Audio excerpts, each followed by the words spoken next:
On my morning walk with Iger, I found the very first spring flowers.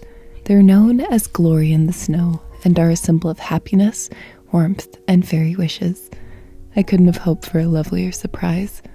The new season has officially begun, and I can feel the renewal of life in my valley through the soles of my feet.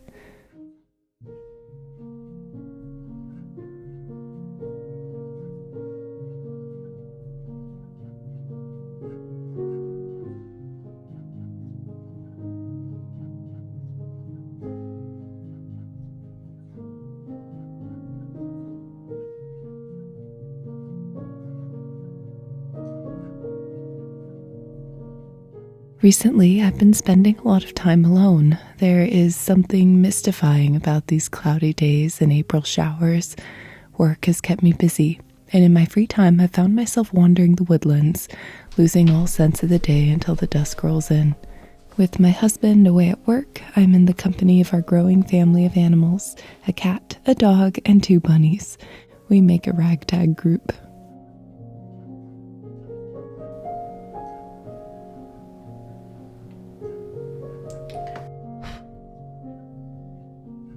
Today reminded me a bit about when I was living alone in my little cottage before moving here.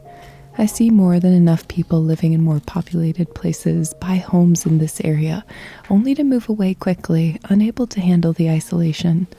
It certainly isn't the best environment for everyone. It makes me wonder if finding peace is far more about the interior world than without. Perhaps living alone isn't really relevant, more living with ourselves.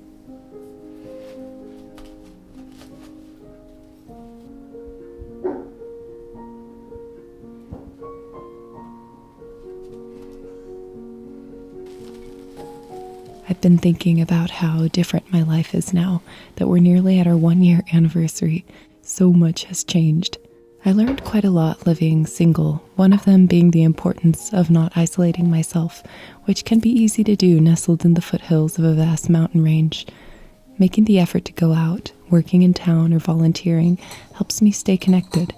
I think it is so important to cultivate a nurturing space in our minds, to shift our practices from negativity to loving thoughts, honoring all our emotions without letting unhelpful or untrue mindsets consume us. I believe creating a loving space at home does not involve things, the perfect apartment or best location.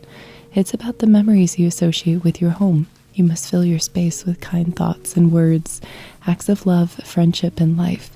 It may take time to find people with whom you connect, but not all friends are human. My house full of dog hair and houseplants is a testament to that.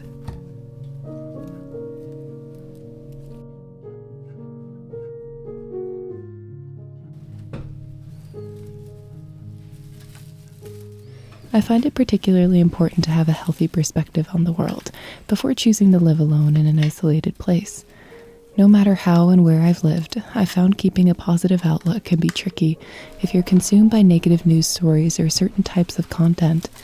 It is naturally important for me to stay informed on what's going on in the world, the tragedies and injustice. It keeps me caring deeply and taking action in small ways I'm able. But I find it is crucial to balance out what I consume with positive news happening in the world and my local community, which, interesting enough, tend to rarely make the headlines. I can only assume it's because as humans, we seem to fixate on negative information, more willing to let those harsh truths affect our reality than more hopeful perspectives about our world and the future. I find as I grow older, it's so much easier to honor my negative emotions and experiences while not allowing them to define me and my worldview.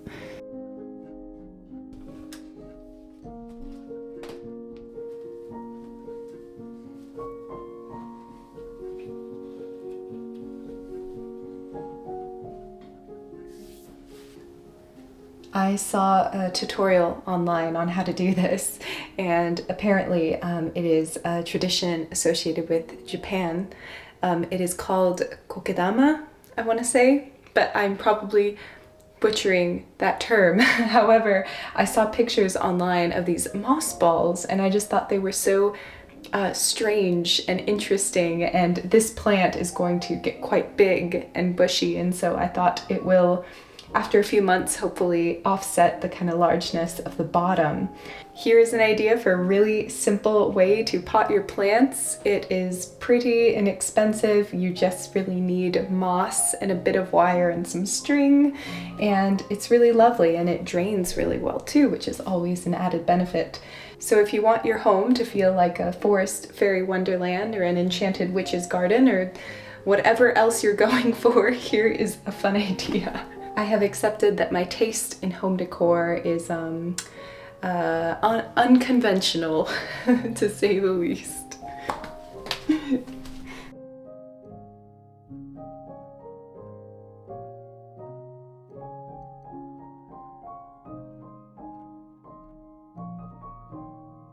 It's not an easy path to take, to shift perspective and believe in something better.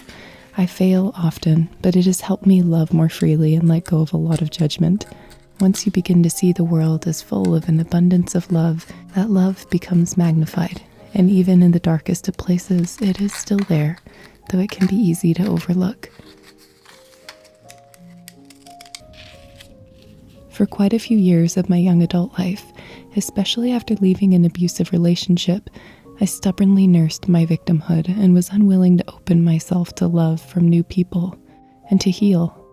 If I'd made that into a habit, I would have never thrived living alone or eventually met my husband. Maybe none of this is helpful to you. We're all different, and I don't know what works for you, but I thought I'd share some last memories of my days living alone before starting my second year of married life. Perhaps at the end of the day, it doesn't matter how you live, more how you love. Take care.